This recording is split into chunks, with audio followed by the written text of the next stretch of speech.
Bienvenue dans Osmose, le podcast qui parle de parcours inspirants, originaux, etc. Aujourd'hui, on a le plaisir d'accueillir Val, a.k.a. Crystal Chardonnay. Elle nous vient de Lille, elle est drag queen et elle va nous parler de son parcours. Salut Val. Salut, merci pour l'invitation, ça me fait trop plaisir. Ça me fait très plaisir également. Donc peut-être te présenter pour les personnes qui ne te connaissent pas. Ouais, alors moi je m'appelle Val. Dans la vie, je suis drag queen depuis maintenant bientôt 6 ans. J'ai bientôt 27 ans, donc ça donne un peu l'idée de quand j'ai commencé. Et ça fait maintenant 6 ans que j'ai monté mon collectif qui s'appelle House of Jambon Beurre, avec qui j'organise énormément d'événements tout au long de l'année. Et voilà. Ouais, c'est une très bonne présentation. Donc, tu as vraiment commencé le drag assez tôt. 20 ans, c'est quand même jeune. Ouais, j'ai commencé même un peu avant, mais avant c'était plus dans des soirées entre amis, généralement pour Halloween où on faisait... un peu sur le ton commencé un peu comme ça entre entre nous. Et puis j'ai commencé à sortir très très jeune et qui m'a amené à fréquenter des bars, etc. Et puis il y a un jour un patron de bar, Arnaud, un bar tabac à Lille, qui me dit écoute, vas-y, je te laisse une soirée, fais ton premier événement. Et c'est comme ça que je suis arrivé là-dedans, quoi. Et que je me dis bon, allez. Ton premier événement en mode soirée ouais, classique. vraiment chaud. Chaud aussi, ouais. Drag et tout. Donc ça, c'était mon premier en juin 2019. Donc ça remonte maintenant. Ok, donc ouais, c'était juste avant le Covid en fait. Ouais, quand même bien avant parce que j'ai eu le temps de faire quand même pas mal de choses avant le Covid. Mais ouais, c'était... Ok. Il y a eu un premier gros jet qui a été fait avant le Covid sur la carrière drag. Et ça s'est bien passé? Ouais. Ce qui était particulier, c'est que quand j'ai commencé, il y avait personne à Lille qui en faisait. C'était... Même en France, je me souviens, je pense qu'on arrivait à connaître tous les comptes Instagram des queens qui étaient en France à cette époque-là. Et c'est un peu particulier de commencer quand il n'y a pas de base, quand il n'y a pas de scène. Mais justement, on était quelques-unes à s'être lancées au même moment et on a construit une super belle scène qui a aujourd'hui... votre image, quoi. Ouais, voilà. Et donc justement, pour revenir peut-être à tes débuts de drag, donc c'est en sortant, en rencontrant des gens qui étaient déjà dans ce milieu-là, que ça t'a plu en fait, ou t'as toujours eu ce truc de... te créer un alter ego, comment c'est né en fait cette envie, cette passion, je sais pas comment on peut dire ça. Cette passion, ouais, carrément.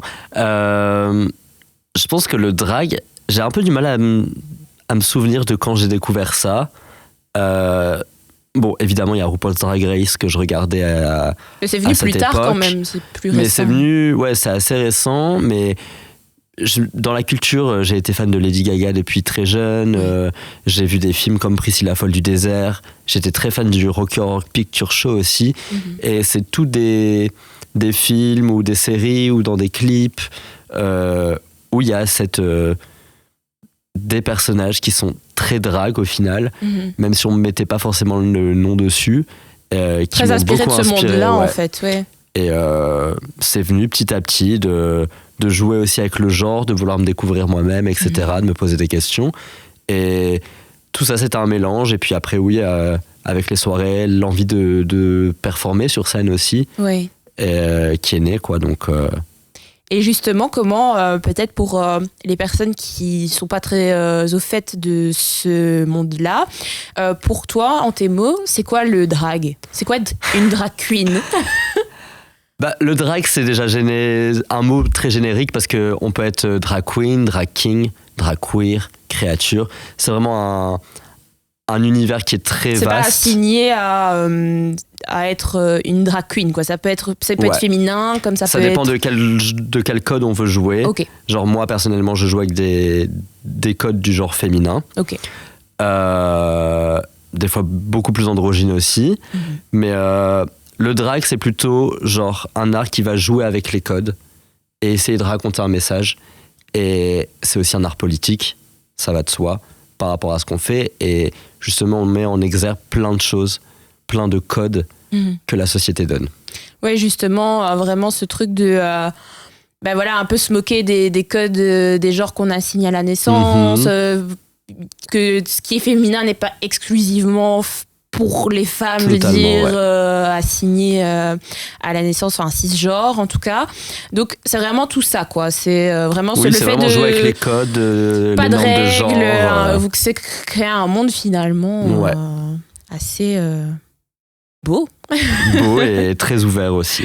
Totalement. Et il y a aussi donc cet aspect politique-là qui prend forcément énormément de place, mais aussi il y a un aspect artistique assez grand. Donc il y a toutes les techniques de maquillage. Je sais qu'il y en a beaucoup qui sont inspirés de ce monde-là. Par exemple, l'effet ombre-lumière, etc. Je sais tout ce qui est le contouring, etc. Ouais, le contouring, ça vient du c'est vraiment un art qui touche à plein de domaines, autant le maquillage que la danse. Ça peut être le chant, la musique, le théâtre. C'est vraiment un art qui est très complet. Et c'est ça qui est hyper intéressant avec le drag, c'est qu'on peut vraiment explorer un tas de choses à travers le personnage qu'on se crée. Et toi, justement, ta drag, comment tu l'as définie? Déjà, comment t'as trouvé ton nom de scène? C'est venu avec un ami une fois. Chardonnay, évidemment, parce que je ne buvais que ça à une époque. Plus maintenant. C'était. Tu t'en es rendu malade là. Ouais, non, c'est bon. Ça me fait un trou noir direct. J'arrête.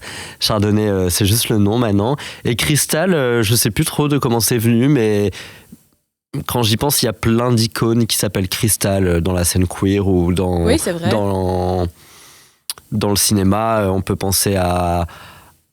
Moi, j'ai Crystal Waters qui me vient. Oui, par exemple, là. Crystal Labeija de la scène Ballroom. Il y a une Crystal qui, pour moi, est mon sosie dans un film. C'est le personnage de Crystal dans le film Showgirl de Paul Verhoeven. Ah ouais, j'adore ce film. Il est pas très bien noté, mais je l'ai adoré. C'est un film qui est trop bien. Très critiqué dans la façon dont il a été réalisé, etc. C'est un film très intense aussi. Ouais. Mais il y a une certaine beauté aussi dans ce qu'a proposé Paul Verhoeven. On peut remettre en contexte. Donc, Showgirl, c'est un film sur une meuf qui débarque un peu à LA et qui travaille dans un... À Las Vegas. À Las Vegas, pardon. Ouais. Et qui veut devenir la meneuse de revue. Ouais, voilà, dans un strip club. Et qui du coup travaille dans un strip club parce qu'elle n'arrive pas assez fin encore. Voilà, et donc il y a vraiment tout... Enfin, les costumes, les maquillages, ils sont magnifiques, je trouve, dans ce film. C'est un film long, il y a une scène un peu trigger warning. Ouais, très trash. mais c'est un beau film. Enfin, en tout cas, moi, je l'ai kiffé. Et donc, dans ce film-là, il y a un personnage qui s'appelle Crystal. Le personnage principal, la showgirl, qui est Crystal Connors. Ah ouais, elle est blonde et tout. Exactement. Clé, ok. Et c'est un peu la showgirl de Vegas et ça me parle beaucoup aussi. Ok, ouais, donc finalement, ton nom, il est vu... Enfin, sur le coup, tu savais pas trop, mais finalement, il se rattache à plein d'icônes comme ça. Ouais, il y a plein de choses qui m'y rapportent au final, donc ça me convient. Trop bien. Et la personnalité de Crystal Chardonnay, c'est quoi? Ma personnalité. C'est un peu compliqué des fois de se définir comme ça. Est-ce que tu différencies déjà Val et Crystal? De moins en moins. De moins en moins. Vous commencez à vous assimiler. Ouais. C'est vraiment un truc où on s'apporte toutes les deux quelque chose. Trop bien. Avant, j'aimais bien vraiment scinder ma vie en civil et ma vie en drague. À l'époque, je voulais même pas qu'on me voie en civil après un show. Maintenant, j'attendais vraiment le dernier moment que tout le monde soit parti pour me démaquiller ou que je partais encore maquillée. Parce que ça te gênait ou Parce que je voulais vraiment avoir ces deux mondes séparés. D'accord. Forcé que maintenant des gens connaissent mon visage, donc oui, forcément. Qu'importe. Et puis je suis plus à l'aise avec mon identité aujourd'hui. Mais oui, c'est un travail aussi qui prend du temps finalement. Ouais, voilà. Et Crystal m'a beaucoup apporté en civil, comme j'apporte beaucoup à Crystal. Et ce qui fait que ma personnalité en joue beaucoup. C'est peut-être une version exacerbée de toi. Oui, c'est ça. C'est plus une extension de moi-même qu'une personne vraiment à part maintenant. Et c'est quoi les traits peut-être principaux? Je sais pas, la confiance en soi, j'imagine. Ouais, confiante. J'aime bien me présenter comme une femme un peu multifacette. Tu vois, j'aime un peu jouer de tous les univers que je peux raconter. Et je pense que je sais que je fais peur, que j'ai pas l'air sympa. Mais en vérité, si on me connaît un peu, et c'est ce qu'on me dit souvent après, en fait, je suis hyper agréable et sympa avec les gens. Je suis même souvent très avenante. Mais il faut juste me connaître et briser un peu la carapace qu'il y a du premier abord. Trop bien. Ok, donc Crystal, c'est un peu ce truc-là. c'est un peu une mère spirituelle pour tout le monde, je pense. Cool. Et dans quel art, toi, tu t'épanouis le plus? C'est le chant, le théâtre? Enfin, je sais que ça mêle beaucoup de choses, mais par exemple, quand tu fais des représentations, des shows, qu'est-ce que tu fais? Du lip-sync, de la danse Alors, j'ai fait beaucoup de choses. Comme j'ai mon collectif et que je produis aussi beaucoup de nos événements, on a fait un tas de concepts différents. Moi, dans la vie, à côté, j'ai été directrice artistique. D'accord. Que j'ai depuis arrêté. Mais du coup, j'ai tout ce côté créatif et ce besoin de créer plein de choses, des concepts, etc. Qui fait que je propose plein de choses en show. J'ai autant pu faire des animations jeux. Okay. Par exemple, j'ai un bingo drag tous les mois au bistrot de Saint-Saul, où j'ai des guests tous les mois qui changent. Donc là, c'est vraiment une soirée jeu où je suis beaucoup au micro à faire des blagues, etc. Un peu, un one-woman show, là. Un peu ça, okay, vraiment, le boulier et le bingo, c'est un prétexte pour dire de la merde au micro et faire rire les gens. Trop bien. Autant j'ai pu aussi faire des diffusions de Drag Race France et Belgique en recevant les queens. Donc là, c'est vraiment des événements où on discute entre nous, on regarde de rencontres, où on fait une petite performance lip-sync à la fin. Il y a toujours du lip-sync dans chaque chose qu'on fait. On a fait des... Qu'est-ce qu'on a fait d'autre? J'ai fait des soirées club aussi, comme j'ai pu te le dire, je performe aussi en club avec des DJ où je fais du go-go ou soit des performances entre des DJ sets. Ok, trop bien. Voilà, donc en général, c'est souvent du lip-sync. Mais j'essaye de temps en temps de changer, de faire de nouvelles pratiques. J'aimerais beaucoup me mettre au chant et à la musique. J'ai déjà eu la chance d'enregistrer un son pour une de mes performances, qui est une reprise de Travesti de Starmania, que j'ai enregistré avec un ami à moi qui s'appelle Plus 213. Et j'aimerais faire ça de plus en plus. Et pareil, là, je me mets bientôt au DJ set. J'ai bientôt mon premier booking DJ set. Oui, du coup, tu mixes aussi. Donc, c'est vraiment trop cool parce qu'au final, le monde du drag, il faut être vraiment pluridisciplinaire. Il faut savoir quand même faire plein de choses. Et donc, ça demande énormément de temps. Énormément de temps, énormément d'énergie. Ouais, parce que c'est des choses qui prennent, je veux dire, apprendre à mixer, apprendre à chanter, danser. Et puis, à force de le faire, j'imagine que tu es beaucoup plus à l'aise. Oui, c'est surtout aussi beaucoup de pratique, etc. Genre, j'ose le dire, hein, le make-up, c'était pas du tout mon fort. J'étais vraiment hideuse quand j'ai débuté. Mais je l'ai fait. J'ai cru en moi et à force de pratiquer, maintenant je suis très très fier et je me trouve très très bonne en maquillage maintenant. T'as pris des cours ou rien à voir? Non, c'est vraiment en pratiquant, en apprenant à la structure de ton visage, en essayant des choses et en fait, je crois réellement que c'est en ratant plein de choses qu'on réussit. Fake it until you make it. Voilà, vraiment. Et j'ai pas peur de me foirer. Je pense vraiment, que c'est hyper formateur, donc... se lancer et peu importe ce qui se passe finalement. Bon, en plus, je pense que l'avantage de ce milieu-là, c'est qu'il y a quand même une assez grande empathie, ouverture d'esprit. Donc les gens sont quand même... Enfin, je sais pas comment ça se passe. Peut-être que t'as d'autres avis. Oui, totalement. C'est juste que ça peut être des fois compliqué parce que on pense peut-être que on est plus forte sous notre masque. Mais en fait, en réalité, quand on est en drague, on est hyper vulnérable. Oui. Et on a vraiment l'impression que on laisse les gens regarder à l'intérieur de nous-mêmes, quoi. C'est vraiment, on met tellement tout notre cœur qu'en fait, les gens peuvent percevoir un masque, mais c'est pas du tout ça, c'est encore plus profond que ça pour nous. Oui, je comprends. C'est qu'on met vraiment tout notre cœur, nos tripes et ce qu'on ressent dans ce qu'on propose. Donc des fois, c'est un peu... c'est très personnel, en fait, c'est parce que très chaque drague est personnel et différente. on peut être vraiment très à fleur de peau sur scène. C'est pour ça que ça peut être des fois compliqué de se rater. Mais, et toi, c'est quelque chose que tu as eu des difficultés à gérer ou qui maintenant ça va mieux? Comment ça s'est passé pour toi à ce niveau-là? À force de faire, c'est très rare que je stresse sur scène maintenant. Ça m'est arrivé récemment, la semaine dernière, parce que j'étais hors de ma zone de confort. J'étais à Paris en première partie d'un show d'un artiste que j'adore. Et c'était la deuxième fois que je faisais mon seul en scène. Et là, j'ai beaucoup stressé. J'ai paniqué, je pensais que j'avais pu savoir mon texte. J'avais peur que les changements de costume foirent. Et au final, c'était une grosse organisation, c'était quelque chose de... Enfin, c'était dans quel genre de salle, quel genre d'organisation? C'était à la Maroquinerie à Paris. Je faisais la première partie de Saint Graal, un chanteur français. Ok. Je crois que ça me dit quelque chose. Donc c'est quelque chose de hyper professionnel, très... ouais. Oui, c'était vraiment première partie où j'étais booké pour ça et j'avais 30 minutes seul en scène. Mais seul en scène, pour une drag queen, quand t'as envie... Enfin, tu peux pas danser pendant 30 minutes non-stop. Il faut proposer des choses assez différentes. Voilà, et t'as pas envie de rester dans le même look. Donc j'ai écrit un seul en scène qui dure 30 minutes. Où justement aussi je raconte beaucoup de choses très personnelles. Je raconte mon histoire à travers les lip-syncs. Bon, c'est aussi très drôle, tu vois, mais j'ai une perf où je me déshabille quasiment intégralement sur scène. Pour qu'après, quelqu'un vienne me rhabiller pendant que je parle sur scène. Ouais, faut des couilles. Et du coup, c'est hyper intense et il faut que ce soit timé, etc. Et genre, ça m'a fait du bien. C'est la première fois que tu faisais ça C'est la deuxième fois que je le jouais, seul en scène. Mais je sais pas pourquoi, j'étais plus stressé que la première.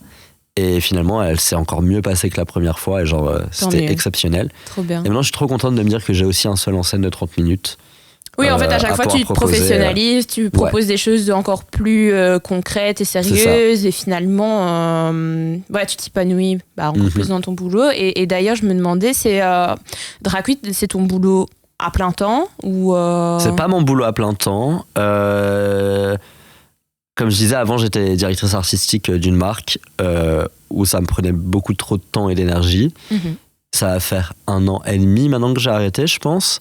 Je me suis un peu lancé dans le vide à me dire j'aurai mon chômage et je verrai après. J'ai eu la chance là de reprendre un travail à mi-temps dans une boîte de production de spectacles et de concerts. C'est toujours dans le monde quand même artistique, culturel. Mais du coup, j'ai un travail à mi-temps et j'ai le drag à côté parce que ça prend tellement de temps qu'au final... c'est ça qui... Je pense que c'est un peu... je veux dire, c'est pour tous les artistes au début. D'à côté, ça te prend énormément de temps parce que t'es en plus au début de ta carrière, tu commences à avoir de belles opportunités. Donc tu te dis, j'aimerais bien me consacrer qu'à ça, mais financièrement, tu peux pas encore totalement... Oui, c'est compliqué. Genre, là, j'essaie d'avoir mon statut d'artiste en France, donc de faire mes heures d'intermittence, etc. Mais en attendant, je préfère me sécuriser avec un job. Mais j'ai préféré reprendre un job dans le domaine artistique, du spectacle, etc. Des contacts aussi. Des contacts, et ça m'apprend aussi plein de choses qui sont hyper intéressantes. Donc, c'est vrai. Ça a plus de sens à mes connaître yeux. Connaître les droits, etc. Voilà. Tout le côté paperasse qui finalement a beaucoup d'importance dans ce milieu-là. Et oui, effectivement, ça me rapporte aussi des opportunités de faire des premières parties de temps en temps aussi. Donc, trop bien. C'est trop cool. Et justement, au niveau donc, de tes spectacles, donc tu es active sur l'île. Ouais. Tu as fait un show récemment donc, à Paris. Ouais. Bruxelles aussi. Ok, d'ailleurs, donc aujourd'hui, demain soir, en tout cas là quand on enregistre, c'est demain soir. Donc on sera le 27 novembre, donc au C12. Ouais. Trop bien, et qu'est-ce que tu vas proposer là-bas ? Alors demain, je serai au C12 avec un autre collectif qui s'appelle Nuit Libre, avec qui je travaille beaucoup depuis 3 ans, qui a un festival à Lille, qui organise aussi plein d'événements à côté tout au long de l'année. Et on fait aussi pas mal de dates en club. On a déjà fait Rouen, on a déjà fait Lille. Et là, on arrive au C12, du coup, avec toute l'équipe, les DJ de l'agence, moi-même je vais performer entre les DJ sets. Trop bien. Donc, performance lip-sync. On va aussi go-go sur les DJ sets. Et il y aura aussi Lucas, qui est un de mes couturiers et qui fait aussi des shows de danse à côté. Trop bien. Donc voilà. Donc quelque chose d'hyper complet, encore une fois. Ouais, voilà. Ils en auront pour leur argent. Totalement. Trop cool. Et justement, au niveau des costumes, t'as un couturier, tu les fais pas toi-même ? J'ai jamais fait mes looks moi-même. Voilà, au moins un truc que tu sais pas faire. Oui, je ne sais pas faire parce que je pense que j'ai une trop grosse exigence là-dessus et que ça me paraît tellement compliqué la couture. J'ai essayé, c'est compliqué, donc je préfère travailler avec des artistes qui s'y connaissent et avec qui je peux avoir un échange encore plus fort où on peut vraiment échanger sur ce qu'on peut créer. Et j'adore aussi travailler avec Lucas parce qu'il est hyper créatif et qui aime faire avec plein de récup. Et du coup... il est bruxellois ? Non, il est lillois aussi. Ok. Et on aime en show, généralement, on met un peu n'importe quoi dans la valise et puis après on voit comment on assemble les choses ensemble. C'est toujours un gros plaisir. Donc je pense que demain, ça va être une belle orgie créative de mode aussi sur scène. Trop bien. Et plutôt maintenant sur l'aspect organisationnel. Ouais. Donc, t'as un collectif qui est à toi, enfin, du moins, c'est ton collectif à toi. House of Jean Bomber. Ok, et vous êtes combien de drags? On est 3 drags. Y a ma fille, Claire Belfond de Bouteille, mais qui, pour l'instant, a un peu arrêté parce qu'elle est aux États-Unis. Ok. Et j'ai une sœur qui est Bobby Grant, qui, elle, est belge. Okay. Et qui est entre Lille et la Belgique. Trop cool. Donc on est 3 drag queens, mais House of Jean Bomber, c'est un peu plus gros que ça. Il y a tous mes amis qui m'aident à côté aussi tout au long de l'année sur nos événements. Que tu organises, que tu fais. Ok. Et justement, au niveau des organisateurs, des clubs avec qui tu discutes, comment ça se passe? Quelles sont tes attentes? Parce que j'imagine que ça doit... Enfin, tu sais les endroits auxquels tu t'adresses et de manière générale, peut-être que ça se passe bien. Mais voilà, peut-être est-ce que tout le monde est alerte à tout ça? Enfin, je sais que, par exemple, quand à Mons, on en organise, par exemple, la sécurité, c'est un aspect important pour ce genre de soirée. Du coup, comment toi, tu te positionnes là-dessus? Enfin, quelles sont tes exigences? Moi, je suis très à cheval. C'est un truc dont je parle pas souvent, mais ceux qui travaillent avec moi le savent très bien. J'ai souvent fait des shows dans des lieux qui n'étaient pas queer-friendly de base. Okay, ouais. Mais c'est aussi ma volonté, parce que je pense c'est très bien d'avoir des lieux queer et de faire des shows dans ces lieux-là, parce qu'on fait des shows pour notre communauté, etc. Mais je pense qu'on est encore plus politique quand on arrive à accéder à des lieux où les gens ne nous attendent pas. Ok. Ça peut aussi être beaucoup plus violent comme réponse, mais j'ai souvent fait des shows. Ce que j'aime par exemple au bistrot de Saint-Saul, là où je travaille beaucoup, c'est que c'est un lieu public, ouvert à tous, et où tous les événements sont gratuits. D'accord. Donc en fait, je trouve que niveau accessibilité, c'est génial. Tout le monde peut entrer et découvrir. Tes moyens. Voilà. Et c'est ça que j'adore. On faisait des diffusions de Drag Race aussi dans un food court qui était au milieu d'un centre commercial. Donc clairement, tu as des gens qui passaient sur les côtés pour aller faire leurs courses et qui des fois s'arrêtaient en regardant ce qui se passait. Et c'est un peu ce que j'aime aussi, c'est de se dire qu'on accède à des lieux où les gens vont nous voir, on existe, on leur plante une petite graine dans la tête. Ouais. Elle grandira comme elle grandira, ils s'éduqueront comme ils le souhaitent, mais au moins on aura eu le mérite d'exister et peut-être de les amener à se poser des questions. Et généralement, quel est l'accueil En général, tout s'est toujours bien passé, enfin même toujours bien passé. Et c'est pas aussi parce que je mets en place des choses importantes, c'est que avant d'arriver dans ces lieux-là, quand je deal avec les lieux, les propriétaires des lieux ou les organisateurs, on met directement à plat les choses, on leur explique qu'il y a des enjeux de sécurité, des enjeux de ce qu'on représente, etc. Et on leur explique aussi comment accueillir un public queer. Oui. On fait beaucoup de sensibilisation.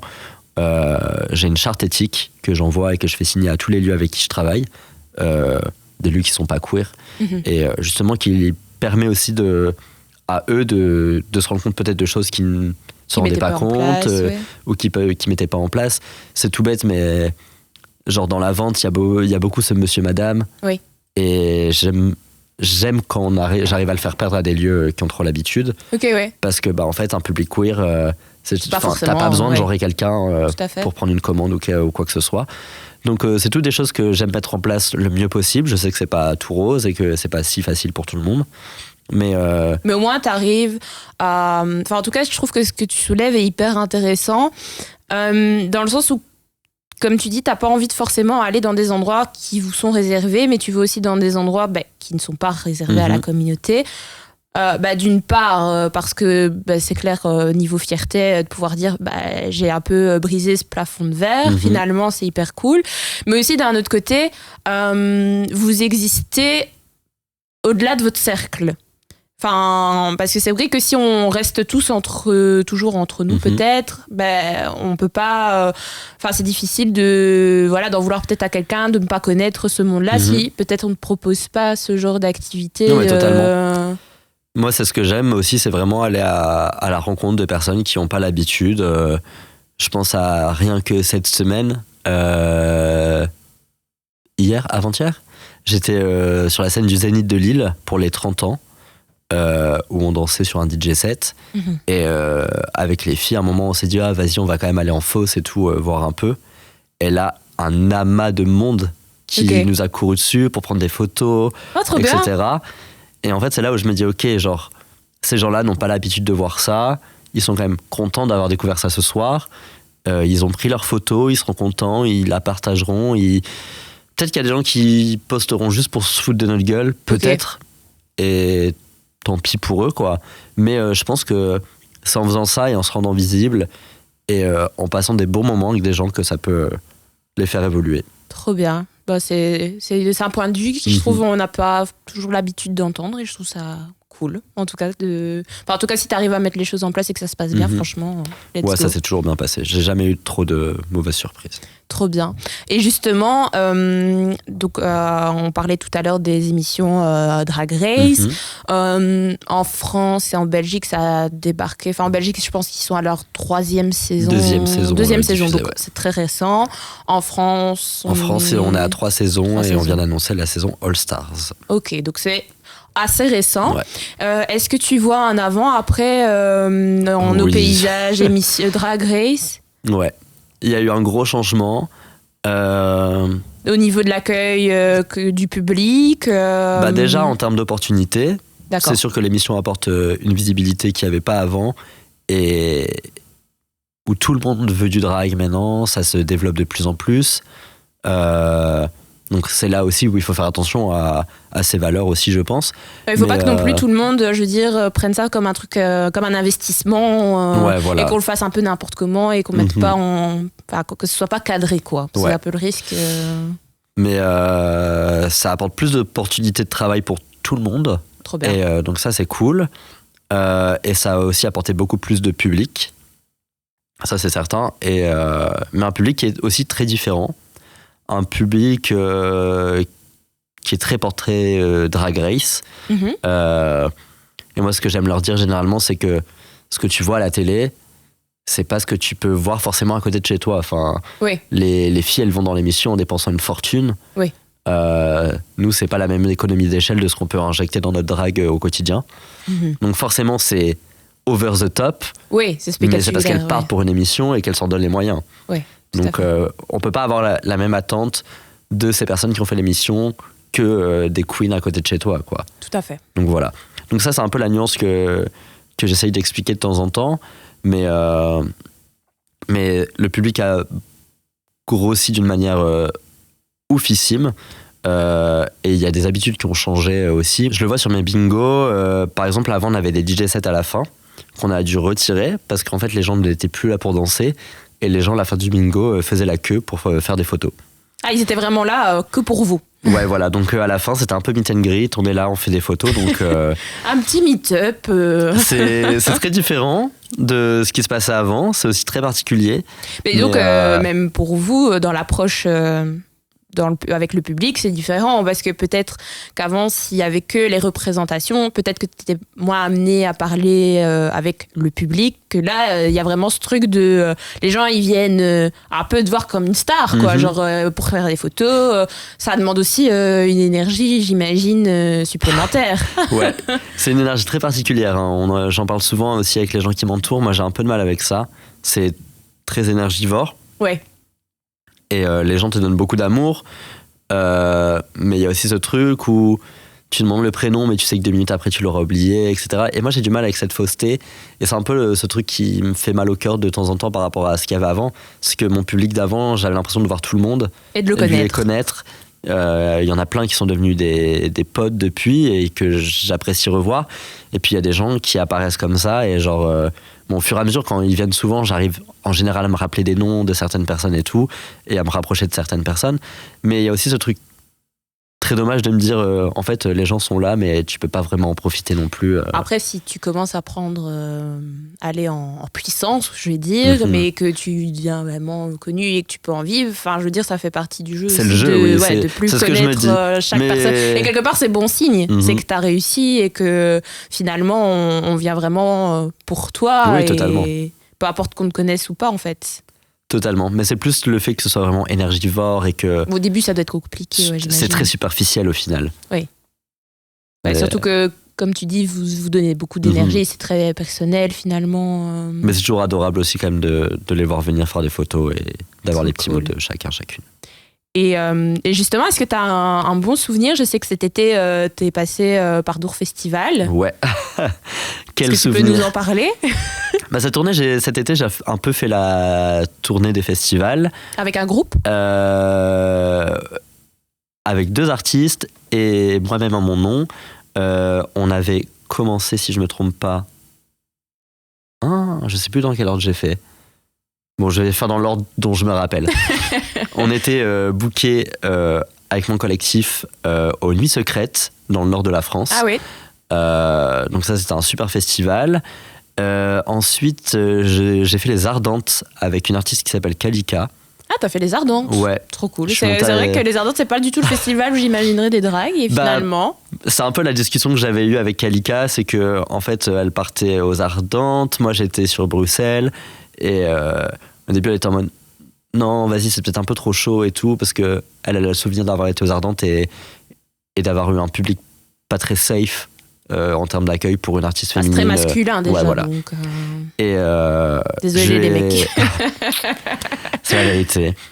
Et je lui ai dit, écoute, t'inquiète, même si les gens y huent, s'ils bouent, genre, je m'en fous. Soyons sur scène, montrons que nous, personnes queer, on existe, on est là. Et il y aura bien 2-3 queers dans l'assemblée qui seront contents d'avoir de la représentation sur scène. Et c'était un trop bon souvenir. Et on l'a vu que le public queer des Ardentes était tous à ce concert. Trop bien. Donc c'était trop cool. Donc finalement, il y a eu un bon accueil. Ouais, carrément, ça s'est trop bien passé. Et donc les Nuits Secrètes, les Ardentes, et il y a eu Dour Festival, où je suis monté sur scène avec un groupe que j'adore, qui s'appelle Bagarre. Bagarre, ouais. Ça fait 6 ans qu'on se connaît maintenant. Et je suis monté énormément de fois sur scène avec eux. J'ai fait des premières parties. J'ai fait les soirées avec eux à la Casbah, à Paris. Et on s'est vraiment rapprochés depuis. Je fais là, dans une semaine, le 6 décembre, je suis à Lille aussi avec eux. Et c'était trop cool leur invitation à Dour Festival.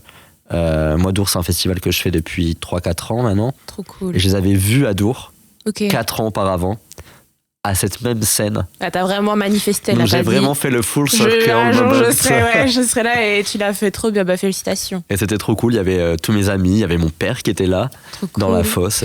C'était un trop beau moment. C'est la fierté de la famille là, qui était sur scène. Trop cool. Vraiment. Mais ouais, c'était un trop beau moment. C'était fou. Parce que c'était la petite maison à prairie, c'était blindé, quoi. Et trop bon souvenir, ouais. Vraiment trop chouette. Et qu'est-ce que tu as de prévu à l'avenir comme événement? Ou au contraire, qu'est-ce qui n'est pas prévu et que tu aimerais organiser ou participer? Alors, pour l'instant, ce qui est prévu, ce mois-ci, je serai sur scène avec Bagarre. Je ferai la première partie de Sam Quilly. Et c'est là où je vais faire mon... Ah oui, Sam Quilly, j'aime trop, je l'ai vu à Dour aussi. Ouais, qui était top à Dour. Ouais, trop cool. Donc je fais sa première partie et c'est là où je vais faire au slalom. Slalom. Ouais. Et du coup, je fais la première partie, mon premier DJ set, Happening. Ah ouais, ok. Bravo, ouais, franchement, trop bien, la classe. Par la grande porte. Mais ouais, j'avoue, tu commences à mixer, là, ça me met vraiment la pression. Je bosse à fond. Mais trop bien. On va le faire. Mais c'est trop cool. J'ai ça. J'ai aussi une soirée au Bistrot de Saint-Saul le 21 décembre, qui est une soirée live que je vais présenter. Et je suis un peu marraine, curatrice. Et j'ai choisi 3 artistes sur ce plateau. Donc on aura Virgile, qui est un chanteur lillois. On aura Alex Paradox et Colmy Nude, qui sont des artistes de Bruxelles. Ok. Et on aura Chéri, qui est un artiste parisien. Donc ils viendront présenter leur projet musical et moi je serai un peu marraine et présentatrice de tout ça. Et on fait aussi notre deuxième édition de notre soirée contre-soirée. Ok. C'est donc notre événement du Nouvel An au bistrot de Saint-Saul avec des DJ. On aura Mango Mango, Angèle Cressin, Fleur from Desire, Orgasm God et en drag queen. On aura belle line-up en tout cas. Moi-même, Coco Ricard, Daisy Super Beach et Krasna. Donc ça, soirée du Nouvel An, ça va être exceptionnel comme l'année dernière. On va faire une petite scéno en mode Club Motors, on aura des motos sur scène. Ça, c'est toi qui organise alors? Ouais. Ah ouais, quand même. J'organise en collab du coup avec Nuit Libre. Trop bien. Donc ça, c'est notre événement commun. Et après, à l'avenir, je suis en discussion pour monter un show, une sorte de néo-cabaret dans un lieu où il n'y a pas vraiment encore eu de drag show. Et c'est ma volonté de pouvoir faire une résidence quelque part et pouvoir sortir un projet. C'est en cours, c'est presque validé, donc j'ai trop hâte de pouvoir en parler prochainement. Mais, cool. Mais ouais, c'est un gros projet, je veux vraiment me focus là-dessus sur la prochaine année. Et justement, donc, quand on est drag, du coup... Enfin, le sommet, c'est un peu quoi? C'est vraiment c'est quand on te reconnaît, par exemple, je sais pas, quel drag peut-être les gens auxquels ils pourraient peut-être s'identifier. Il y a aux États-Unis, comment elle s'appelle? Sacha Velour. Sacha Velour, non, mais celle qui organise, celle qui a créé Drag Race. Ah, RuPaul. RuPaul, bah ouais. RuPaul, c'est pas mon rêve. C'est pas ton rêve, RuPaul, ok. Non, merci. Non, il est un peu controversé, il me semble. Oui, un peu controversé. Okay, après, c'est une personne qui a 65 ans, voire plus. Ouais, c'est notre génération. C'est notre génération. Elle évolue pas dans sa tête tant pis. Aussi facilement que les nouvelles générations, mais on crache pas sur tout ce qu'elle a pu faire pour la communauté avant. Enfin, moi, non, du moins. Mm-hmm. Et non, RuPaul, c'est pas mon rêve. Des artistes comme Sacha Velour qui arrivent à monter des shows, à faire des tournées dans le monde entier avec un vrai propos artistique, c'est ça qui m'inspire le plus. Ouais, c'est ce vers quoi t'aimerais te diriger en fait, ouais. Faire comme un cabaret vraiment. En fait, mon rêve ce serait complet, peut-être. quoi. Enfin là, mon rêve que j'ai encore dans un coin de ma tête, c'est un jour ouvrir mon établissement. Ton établissement. Ouais, ça ce serait vraiment un idéal. Cabaret, mais pas cabaret comme on l'imagine, tu vois. À ton image, ouais, à ta à mon sauce. image. Et avoir une belle scène où il y a des belles lumières, de la belle technique pour les artistes. Parce que ça, c'est une grosse passion que j'ai aussi, c'est genre tout l'aspect technique. Oui, parce que tu es directrice artistique. Ouais. Et du coup, t'as aussi cet aspect technique où tu gères la façon dont les lumières vont être posées, les matières. Donc ouais, il y a aussi tout cet aspect-là. Aussi, ouais. Mais c'est trop cool, tu sais faire plein de trucs, c'est hyper inspirant, franchement, c'est trop bien. C'est plein de choses avec lesquelles on peut s'éclater. Appris toute seule. Donc, j'aime bien mettre mes mains dans la merde, on va dire. Genre, les tables son. Au début, quand on faisait nos shows, c'était un peu bric-et-broc, tu vois. On n'avait personne pour nous aider, on n'avait pas des ingés, on n'avait pas des régisseurs, donc tu te démerdes, t'as une table son, t'apprends à la faire marcher, tu t'apprends à faire fonctionner des micros, les lumières c'est pareil, genre je touche pas trop à la lumière encore, même si j'adorerais pouvoir toucher à la lumière, mais je connais ce que je veux en intention, ce qui est possible, etc. Donc, oui, il faut avoir quand même une bonne connaissance, un peu de ce qui t'entoure, pour après proposer quelque chose mais c'est ça aussi là à ton image. Dans le projet que j'ai de show, c'est travailler avec des vrais régisseurs qui connaissent ce monde-là aussi. Hein. Et donc de pouvoir pousser encore plus le curseur de proposition de ce que je peux faire sur scène. Je te le souhaite en tout cas. Voilà. Et produire de drague, je sais pas si c'est quelque chose qui se fait. Je m'occupe quand même beaucoup de ma house, donc. T'as tes petites filles comme ça qui viennent. J'ai ma sœur et ma fille, et c'est déjà beaucoup. Mais à qui t'apprends, que tu formes, non, que tu coaches. Bon, on est tous à notre niveau, je pense. C'est vraiment de la famille maintenant, et genre on s'aide comme on peut. Genre quand elles ont des projets, je suis toujours derrière à faire tout ce que je peux pour elles. Mais et elles m'aident aussi énormément à côté. Trop cool. Mais ouais, voilà. Trop chouette. Et peut-être qu'est-ce que Donc ça fait plus de 6 ans maintenant que tu es drague. Qu'est-ce que toutes ces années t'ont apporté? Qu'est-ce que tu as appris comme leçon? Comment tout ça t'a grandi? Alors, je l'applique pas encore forcément, mais lâcher prise, faire confiance, très compliqué des fois. Mais dans le travail ou ouais, dans tout. Je suis quelqu'un qui aime garder le contrôle sur plein de choses, donc des fois c'est très compliqué. En fait, comme c'est très personnel, très artistique et que c'est beaucoup finalement ce que la drague souhaite, c'est vrai que c'est difficile de lâcher un peu prise et de peut-être parfois laisser les sous-traiter un petit peu. Mais... Oui, laisser les choses se faire. Mais pour aller le plus loin, après, je me dis aussi que dans la vie, c'est pas si grave en général. Donc voilà. Mais, et ça m'a beaucoup ouvert aussi. C'est un truc que j'ai beaucoup parlé avec ma maman, par exemple. Quand elle est venue me voir la première fois et qu'elle m'a vu parler devant 400 personnes sur scène, où elle me dit, mais où est passé l'enfant que j'ai fait et qui se cachait derrière moi quand il fallait dire bonjour à quelqu'un. Et j'étais quelqu'un de très très très timide, mais une ancienne au niveau maladif, ouais. Et j'ai pété toutes ces barrières là grâce au drag, et de monter sur scène, ça m'a totalement libéré, quoi. Ouais, trop bien. Et justement, qu'est-ce que tu pourrais dire aux gens, aux personnes, qu'elles soient drag ou peu importe le milieu finalement, parce que je pense que c'est des choses qui s'appliquent à tous les domaines de vie. Qu'est-ce que tu diras à quelqu'un qui débute Te prends pas la tête, amuse-toi à fond et essaye tout ce que tu as envie d'essayer. Trop bien. Il faut faire péter les barrières. Faire péter les barrières. Je pense qu'on va conclure là-dessus. Très bien. Merci à toi en tout cas. Et merci à toi pour l'invitation, c'était un plaisir. Trop bien. À bientôt tout le monde.